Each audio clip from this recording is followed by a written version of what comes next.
এটা একটু মনোযোগ দিয়ে শোনেন। এই কথাটা ভুলে যায় না। আজকের লেকচারে যদি সব কথাও ভুলে যান, এই কথাটা ভুলেন না।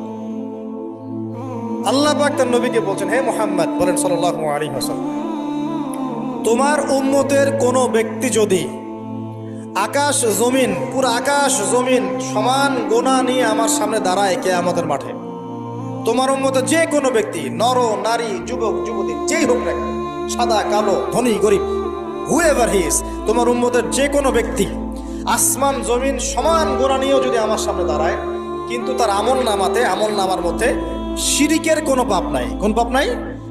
শিরিক তো বুঝি ভাই, আল্লাহর সাথে অংশীদার সাব্যস্ত করা। কিতাব তাওহীদ বইটা পড়ে নিয়ে, তো এখানে সব দেয়া আছে। শিরকের পাপ নাই, আসমান জমিন সমান পাপ দিয়ে ভর্তি।